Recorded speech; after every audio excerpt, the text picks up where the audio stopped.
I think every one of us would love some visualization on our Linux service engine.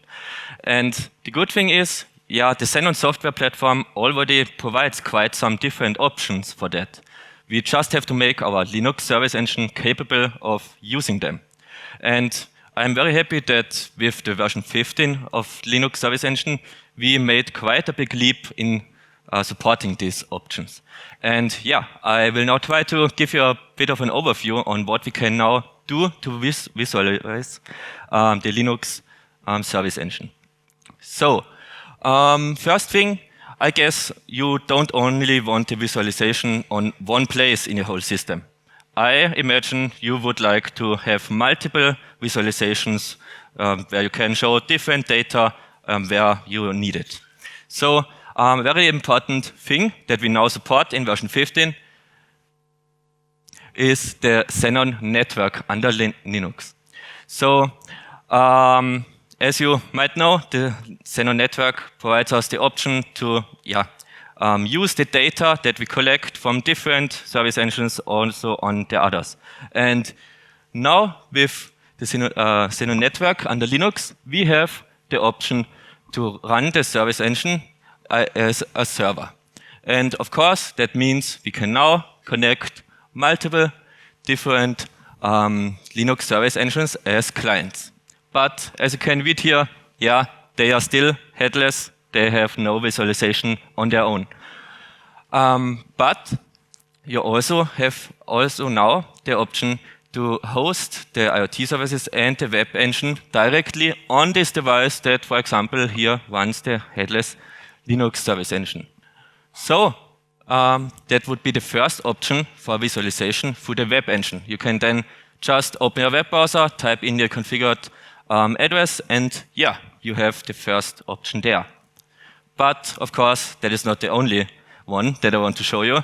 As you can see, there is quite some space left on the screen because yeah, with the Xenon network under Linux, you can of course also connect different and multiple Windows clients to it. And as you might know, or for sure know, the Windows client of the service engine, yeah, it supports visualization on their own. So if you don't need to run the whole system for 100% under Linux, and you can have multiple service engine clients as well as the Linux as server, and then on the point where you need it, you can use a Windows client also connected with the network and capable of providing the whole data there for visualization. So that would be option number 2 that we have. And you also might be familiar with the WVS, our web visualization service.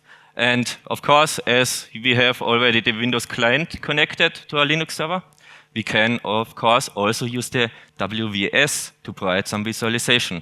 If you don't want to use the program itself on your device, but instead want to open a web browser and show it there. So now we already have 3 different options here. I think that's quite nice, but now take a next step. What is the first thing we are going to do if we want to use the visualization? So if a user goes there and wants to see something, yeah, of course, the first thing will be he's going to log in with his user to see the data that he wants to see or also that he's allowed to see. And so also in version 15 with Linux, we also support our user administration here now. So here in the picture that we just had, we are now able to use either the configured Xenon users to log in, either in the web engine or the WVS or the Windows client that is connected with the Linux server. And we could also use the identity service, which is also supported with our Linux version 15. So, already quite some nice options, but there is also another option that we would have for visualization. So, as I said, we could host the IT services and web engine directly here on our Linux client, but we could also put it away as to show the next option. And we could also host the IoT services somewhere else remotely, and then connect our Linux server and the clients to our IoT services, sending the data there, and then through the IoT services, we could then make use of the data in the web engine to access it remotely, also if you're not directly at the system. And here, the fourth option, the dashboard service, where you can also use the data you collected, you can configure your own widgets there, and show some nice KPIs and informations that you want to share with the user, and also have this accessible remotely from not only the place where your client and server is, but also everywhere else where you have at least an internet connection. Good, so now this is the theory that I wanted to show you, and I would say we go a step back to the graphic that Mark showed us before, where we have this architecture that he already explained. And we can see here I added already our headless Linux client, our server, and the Windows client, just as an example. And I would say now we can add the visualization to this big picture. Because we have the option, as I mentioned, for the Windows client to show something, or the WVS also through that, or if we connect it with the IoT services, then we can make use of our dashboard service and also of our web engine. And so we have now 3 or 4, if we take the different options for the web engine as 2 options, 4 different methods of providing visualization for the Linux service engine. So that's quite nice, but some of you might now be wondering, okay, I can do that, but how do I set this up on a Linux device that maybe has no front end? So do I have to manually copy my project files to the device and then open the Linux CLI and type in comments that I might not know?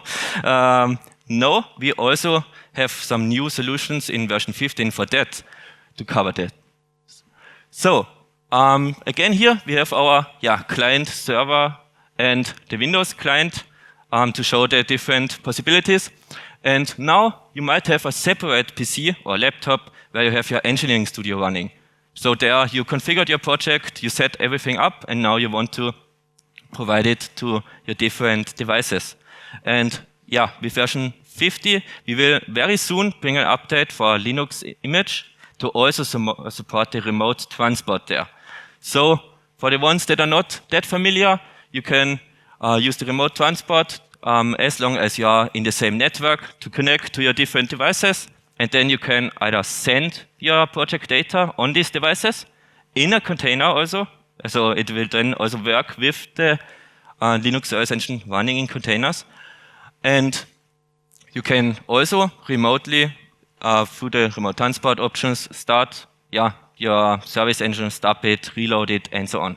And if you have changed some configurations anywhere within the network, you can then also read back your data through the remote transport also for your Linux service engine. So as you can see, this is the first option that we now have with version 15 locally, as I said, as long as you are in the same network. But now what is if you are not directly at your system and you still want to provide the project data there? So we have here the other possible option, an PC or laptop running the engineering studio with my project files remotely. And also already possible now with version 15 is that we use the device management, so a part of our IoT services, and we connect with our engineering studio PC, upload our project data to the device management, and then remotely we can send it to our different Linux or also Windows devices that have also the device agent running inside a container. And of that way, we have the option to also provide the data remotely. And now, going back again to our graphic from just before, where we already have the visualization. Now we can also add the file transfer. As mentioned, yeah, if you are locally at your system, you can just use the remote transport to connect to the different devices. Or we also install the device agent, which you see here with the little icon on the different devices, and use the device management remotely to provide the project data there. And so now we have an easy solution to provide our project files to these different devices, and we also have quite some options for visualization.